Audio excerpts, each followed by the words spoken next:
নমস্কাৰ। আজিৰ এই ভিডিঅ'টোত আমি কেনেদৰে ইনকাম টেক্স ৰিটাৰ্ণ ফাইল কৰিব পাৰোঁ সেই বিষয়ে জনাবলৈ বিচাৰিছোঁ।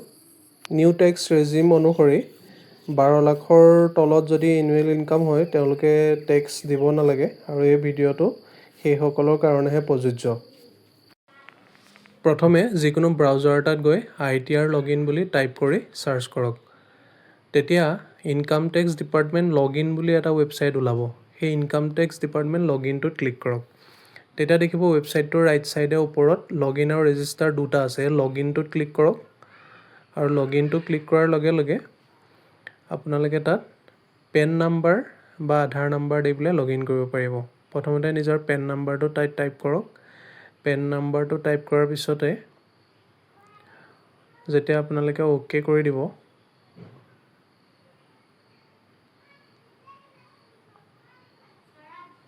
সেই বক্সটোত পেন নাম্বাৰটো টাইপ কৰিব লাগিব।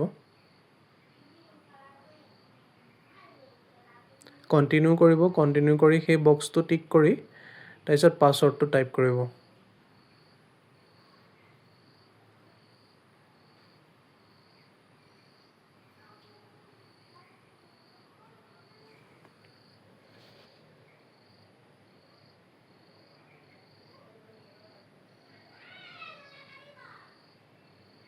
পাছৱৰ্ডটো টাইপ কৰাৰ পিছত কণ্টিনিউ ক্লিক কৰিব। কণ্টিনিউত ক্লিক কৰাৰ লগে লগে লগইন হৈ গ'ল। এতিয়া আপোনালোকে এছেছমেণ্ট ইয়েৰ 2026-27 সেইটো ক্লিক কৰি অনলাইন ক্লিক কৰিব। তাৰপিছতে ষ্টাৰ্ট নিউ ফাইলিং ইণ্ডিভিজুৱেলত ক্লিক কৰিব। প্ৰচিডত যাব। তাৰপিছত ITR ফৰ্ম 1টো ছিলেক্ট কৰিব। তাৰপিছত এই অপশ্যনটো আহিব লেটছ গেট ষ্টাৰ্টেড। আপোনালোকে যদি হাতত ফৰ্ম 16খন থাকে তেতিয়া ফিল আপ কৰিবলৈ সহজ হয়, বা ফৰ্ম 16 নাথাকিলেও কথা নাই। লেটছ গেট ষ্টাৰ্টেড তাত ক্লিক কৰক। তাৰপিছতে এইটো পেজৰ আদাৰ্ছত ক্লিক কৰিব। পাৰ্চনেল ইনফৰমেশ্যনখিনি ঠিকে আছে নে এবাৰ চেক কৰি ল'ব। এইবাৰ ইয়াত ছেকেণ্ডাৰী এড্ৰেছ এটা আপডেট কৰিবলৈ দিছে। ছেকেণ্ডাৰী এড্ৰেছটো আপডেট কৰি দিব আৰু তাৰপিছতে তলত গৈ ইয়াতে নেচাৰ অফ এমপ্লয়মেণ্ট বুলি এটা অপশ্যন আছে। নেচাৰ অফ এমপ্লয়মেণ্ট সেইটো আপোনালোকে ছিলেক্ট কৰিব। মই ইয়াত ছিলেক্ট কৰিবলৈ পাহৰিছিলোঁ কাৰণে ছাবমিট হোৱা নাই। নেচাৰ অফ এমপ্লয়মেণ্ট এইটো ষ্টেট গভ কৰি দিলোঁ আৰু তাৰপিছতে এইটো কনফাৰ্ম কৰি দিব। গ্ৰছ টোটেল ইনকামত ক্লিক কৰিব আৰু তাত গৈ যোৱা বছৰৰ ফাইনেন্সিয়েল ইয়েৰৰ গ্ৰছ টোটেল ইনকামটো ইয়াত ভৰাব লাগিব। আপোনালোকৰ হাতত যদি ফৰ্ম 16 নাই তেতিয়া আপোনালোকে ফিন আছামৰ পৰা তাৰ হিচাপটো উলিয়াই পেলাই সেইটো ভৰাই দিব। আৰু চৰকাৰী চাকৰিয়ালসকলৰ বাবে 75,000 এটা ইয়াত অট'মেটিকেলি ডিডাক্ট হৈ যাব।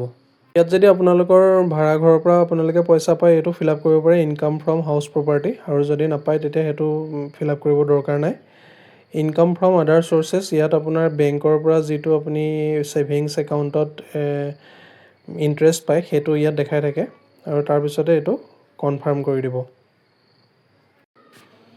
এইটো কনফাৰ্ম কৰাৰ পিছত টোটেল ডিডাকশ্যনটো ফিল আপ কৰিব লাগিব। টোটেল ডিডাকশ্যনত যদি আমি যাওঁ সেইটো অ'কে কৰিলে ইয়াতে সকলোখিনি 0 হৈ থাকে। ইয়াত আমাৰ এইটোত বৰ বিশেষ ভৰাবলগীয়া একো নাথাকে, সেইটো অ'কে কৰি দিব। তাৰপিছতে টেক্স পেইডটোতো আমাৰ এইখিনি 0 হৈ থাকিব। এইখিনি তলত গৈ পেলাই কনফাৰ্ম কৰি দিব।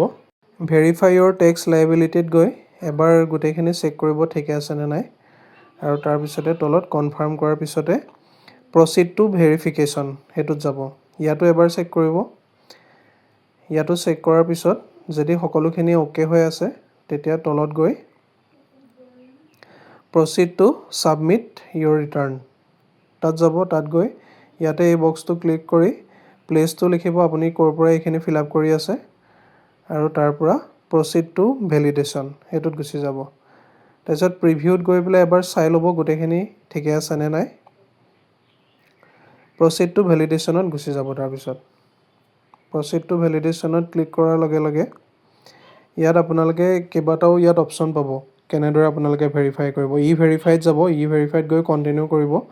ইয়াতে আধাৰ OTP বেছড ভেৰিফিকেশ্যন যিটো আছে সেইটোত ক্লিক কৰিব আৰু তাৰপিছত কণ্টিনিউ কৰিব। এই বক্সটো টিক কৰি জেনেৰেট আধাৰ OTP তাত ক্লিক কৰিব। তেতিয়া আপোনাৰ আধাৰ লিংক হৈ থকা ফোনত এটা OTP যাব।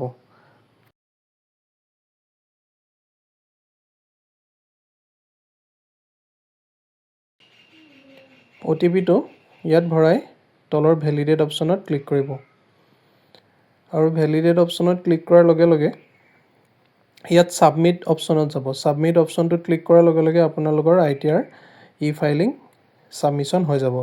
ইয়াতে ডাউনলোড ৰিচিপ্ট অপশ্যনটোত ক্লিক কৰিলে আপোনালোকে ৰিচিপ্টটো ডাউনলোড কৰিব পাৰিব আৰু আপোনালোকৰ এই বছৰৰ ITR ই-ফাইলিঙৰ কাম ইয়াতে সামৰণি পৰিছে।